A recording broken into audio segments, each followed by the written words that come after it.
Our next presentation will be by Mike Goodman, who's an associate professor of BYU Church History and Doctrine, and I should add parenthetically the main organizing force behind this symposium, and I've been privileged to assist him in the process. His presentation is entitled Bringing Christianity and the Gospel to Thailand.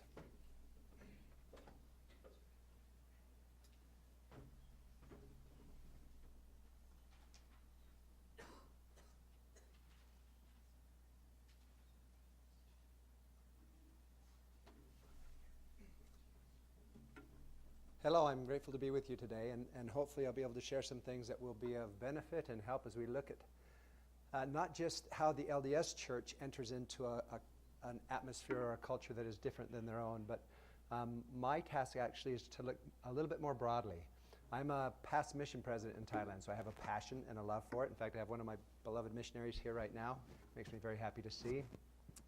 But I'm not going to focus on the modern church. I want to actually take a look at what it was like for Christianity to try to enter a country that was very, very different in almost every single way. And so with no further ado, I want to kind of lay out a case that we can look at and think through that may actually have application for other locations, though I'm going to very much make it explicit here. The Thai people, unlike many places, have more of a cultural or a linguistic tie than they do a blood or an ethnic tie. That's going to play an important role as we go forward. They came in from southern China, and they migrated down into the area that we now understand as Thailand. They were part of a larger group. In fact, Lewis's presentation, almost every aspect of it, I could say, okay, now that's Thailand. Because very similar dynamics are at play in there. So you've got Vietnam, and you've got Cambodia, and you've got what we call Burma or Myanmar here. And so the Thai people came in and began to inhabit this land. It was an area that was dominated by what's called Dvar. How do you say that right? I can say it as a Thai, but how do you say it as an American? Dvarvarti Mon culture, which is basically the beginning of all of the Christian experience in Thailand, has to do with this, because it was very, very strongly Theravada Buddhism, or Theravada, depending on how you like to say things and pronounce. And so from the 5th through the 11th century, that entire area became very, very strongly and very unifiedly Buddhist, not just in Thailand, but in Vietnam, in Burma, in Laos, throughout the entire area. The very first time that you can actually identify a Thai people, other than just the linguistic situation, was what's called the Sukhothai period. From 1200 to 1351, there were 2 Thai kingdoms set up. The main one right here, Sukhothai, and then Lana. Lana exists, it's important, but to be very frank, it never culturally takes over. Sukhothai does that, and so we're going to focus our attention there. Both kingdoms are very thoroughly Buddhist, though. Nakhon Si Thammarat is an area down here on the south, and it became a jumping off point that becomes very important to the cultural life of Thailand. At this point in the early history of Buddhism, Sri Lanka, or Ceylon at this point, was considered the center for Theravada Buddhism. What's usually considered the most ancient, most tightly tied to the Buddha. And so the monks from Ceylon would travel across the Gulf and land here, and then they would come up and proselytize, just as you would consider a Christian proselytizing situation, except for they were going amongst their own. They were already thoroughly Buddhist. King Rangkhamhaeng was the first beloved king of Thailand, and one of the first things he did was officially recognize Buddhism as the state religion. And he became known as the protector of the faith. A very good man. He's the one who created the written language and lots of other things I could tell you if we had time. We don't.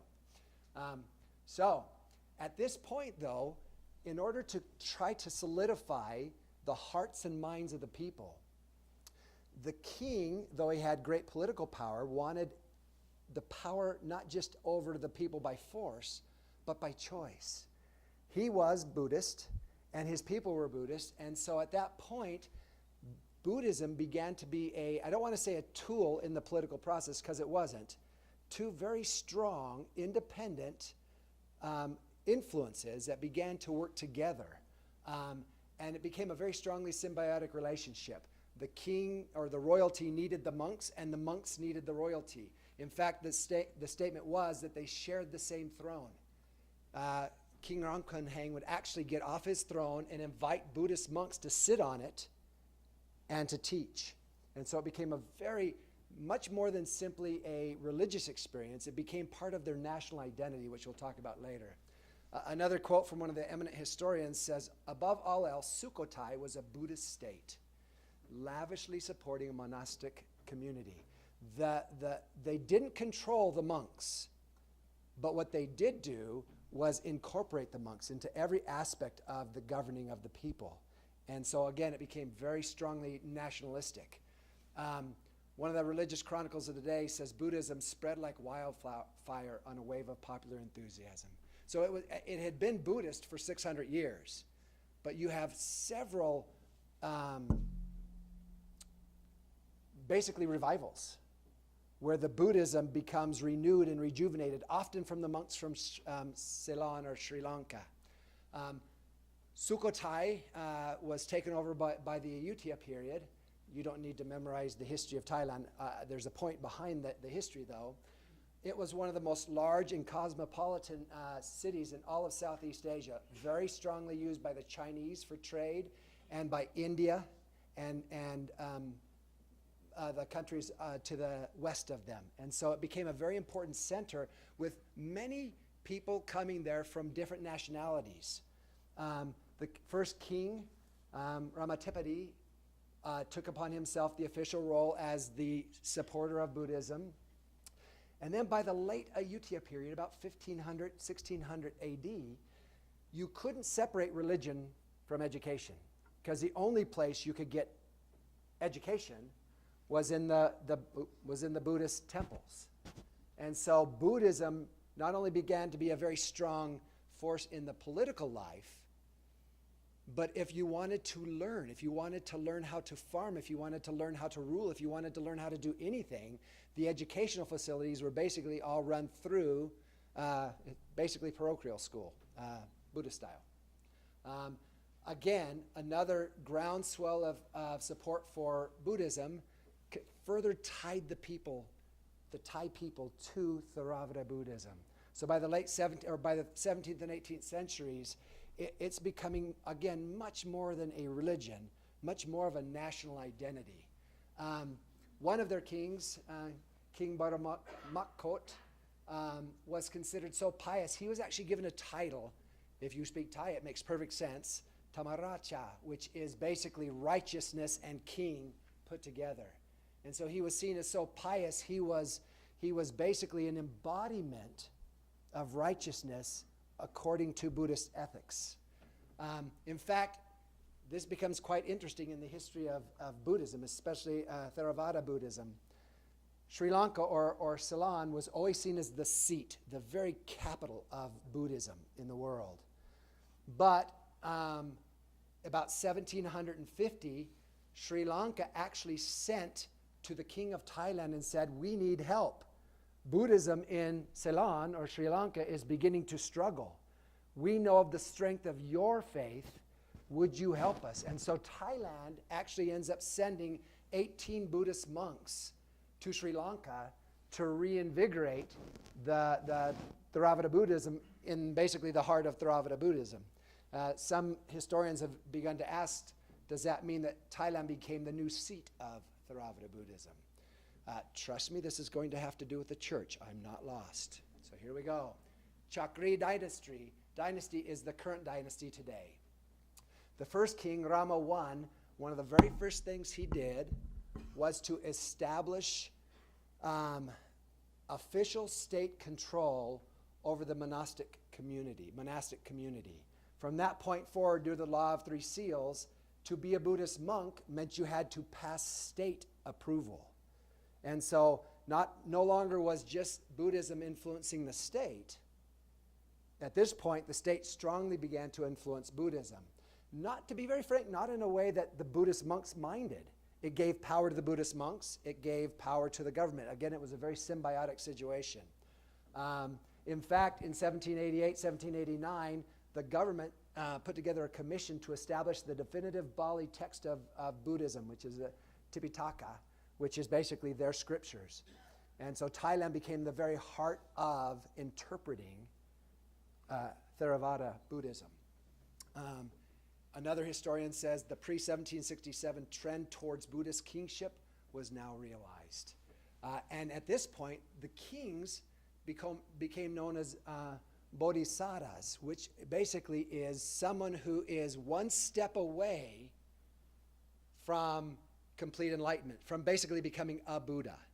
And so the king became the very embodiment of Buddhism, not seen as a god, but seen as one step removed, and after this life, because of their righteous rule, they would become the Buddha or a Buddha. And so, King Rama III, another real strong protector of Buddhism, he saw his job not simply as protecting Buddhism from the outside, but keeping it from disintegrating or becoming less pure on the inside. Now, Rama IV, which if you're an American and you know nothing about Thailand, you know Rama IV because he's the king from the movie The King and I, okay? Which, by the way, the movie is grossly inaccurate as to the representation of the monarchy. In fact, it was banned in Thailand. That's another story. But Rama IV, his name is Mongkut, was a devout Buddhist monk for 27 years before he assumed the throne. In fact, before he became king, he was made the head of the Bali Examining Board, which is basically how you determine whether someone's going to be allowed to be a monk. So have I tied Buddhism and the Thai government and the Thai people together yet? You seeing a little bit of a connection? This is going to become important as Christianity begins to enter in. I got to look and make sure I'm honest here.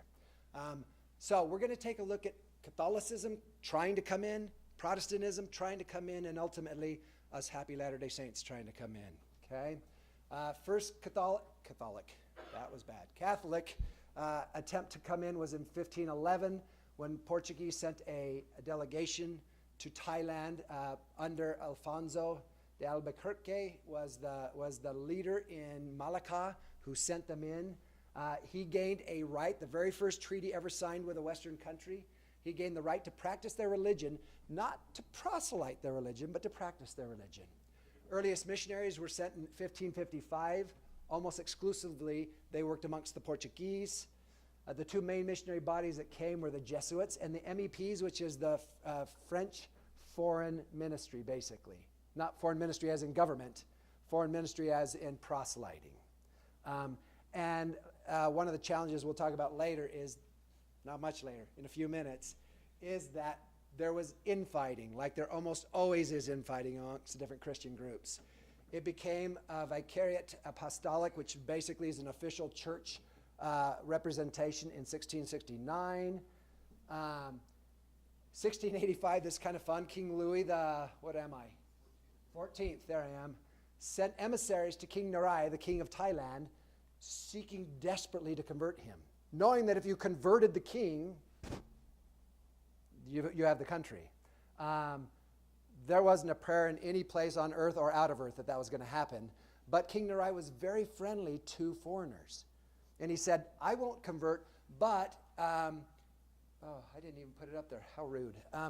But what he did do was say, listen, you're welcome to come in here, and you're welcome to teach my people, and they could do anything they want.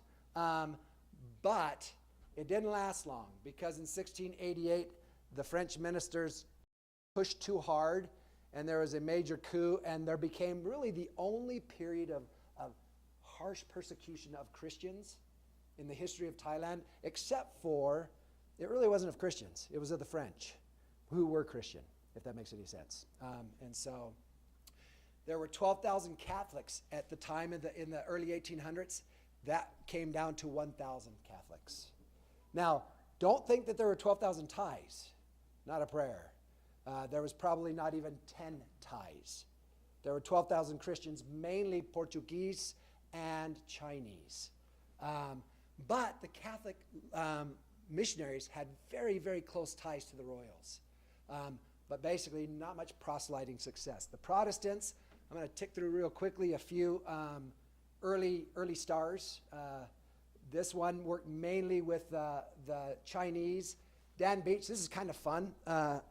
If you could read Thai, that says Ma Blat Le, which is Dr. Bradley, and Grung Siam, which is Thailand. And so he became the very first surgeon who actually used anesthetic. And he also had a very strong relationship with Kings Rama III and Rama IV. Rama IV is Mongkut, the king and I. He actually performed inoculations, saved thousands and thousands of people's lives, had a major impact on the country. Reverend Jesse Caswell had a very intimate relationship with King Mongkut before he was the king. And then later, when he was the king, very intimate, taught his family, taught his children, taught his wife, was brought into the capital. Again, total free access. Reverend Samuel House lived with the king, taught his children, and Stephen Matan, which is this happy character, came, and he became the first consul, American consul to Thailand, actually was the government official from America that represented Thailand. And so you had really strong Christian ties to this Theravada Buddhist government, and especially with the royalty. So let's talk about the results. 22 American-born missionaries for 18 years proselyted amongst the Thais. 0 converts. That was a church they built, which is now Bangkok Christian College. Presbyterians for 19 years, 1 Thai convert. American Baptists for 30 years. There are different sources. One says 0 converts. One says 14. I haven't been able to corroborate it. But by 1860, you had 17 Protestant missionaries, 3 churches, 2 Baptists, and 1 Presbyterian, and less than a dozen Thai Christians. By this time, Thailand had had Christianity totally free for over 350 years. And you had 15 known, documented Thai Christians. My missionaries could explain that sometimes it's a challenge there. First LDS missionary was Elder Elam Luddington. Interestingly, I've written much of his biography. We can't find a picture of the man. All I can find is his gravestone. He basically was called with 4 others to go there. He would be the only one out of the 4 that were called that would step foot in Thailand. He was baptized by Joseph in 1840. His 2 companions went to Ceylon and Bombay. Elder Savage went to Rangoon, Burma. I'm going to skip over some of these. He had an amazing mission. By what you would consider proselyting success, none. Well, that's not true. He baptized a ship's captain. But he was in Thailand. I'm going to, in fact, go past this because I know I'm about to die here, time-wise. So he arrived in April 6, 1854. He baptized a ship's captain 3 days later, and his wife, his only baptisms. He held weekly meetings amongst foreigners. He tried like crazy to learn to speak Thai, but as anyone who's ever done that knows, that's a challenge. He called on the Siamese foreign minister and met with him for an hour. He actually was requested to write a letter to the king. He did write the letter. He said he told the king all about the Book of Mormon. We haven't been able to find that letter. He had such a great spirit. I will keep digging till you all say enough. Then if you see fit to call me home, I shall be truly in heaven and happy in the extreme. Or if you say, spend your days in Father India, that was basically the East at that point, it shall be even so, not my will, but Heavenly Father's be done. Well, he spent 4 months, 5 days. He was stoned twice, poisoned once, escaped to Singapore, finally got to San Francisco, returned, had a typhoon, a mutiny, a ship's fire, and a famine, and got there in 1855. Okay? Happy mission. Now, I got 1 minute. Is that about right? 1 minute. Here we go. I'm going to skip through normal challenges of missionary work because Lewis kind of handled that really well. Differences in Buddhism and Christianity. There are many. Buddhism takes care of the people so very well. It's a delightful, good force amongst the people. But when you combine it with the nationalism that it's connected with in Thailand, you have interesting challenges. Thailand is the most religiously free nation in far Southeast Asia and has been that way for almost 500 years. No official persecution. Everyone's free to convert anytime they want, but it doesn't work very well. After 10 years of proselyting, there's scarcely another field in which modern missionaries have been established where the introduction of the gospel has met so little opposition as in Siam proper. It is equally just to say that there's scarcely any field which has been so barren of results. Okay? So, one of the challenges, and this is where I'll end it, Thai Buddhism has had a vastly stronger impact of keeping back Christianity than other Buddhism, even other Theravada Buddhism throughout Southeast Asia. The conversion rates in Vietnam, in Burma, in Laos, in Cambodia, very different, much higher. This is a quote from one of the historians. In that monolithically Buddhist country, an invitation to consider a change of religion, however kindly as it was made, was a threat to national identity. To be Thai is to be Buddhist. More so than for almost any other country, religion and personal identity are near one and the same. The church has been in Thailand. They went back in early 1959, 1960. They've been there for 41 years. But let's put it this way as we end for today. Christianity has been in Thailand for over 500 years. Active proselyting from the Catholics, the Protestants, the Mormons, and any other Christian variation you can find in the universe. To this day, Christians make up less than 1% of the entire population. It's one of the most friendly, lovely, kindly, beautiful places in the universe. But changing religion is literally asking someone to change their national identity. The church is growing, Christianity is growing, but at 1% of 70 million people, it has a ways to go. Thank you.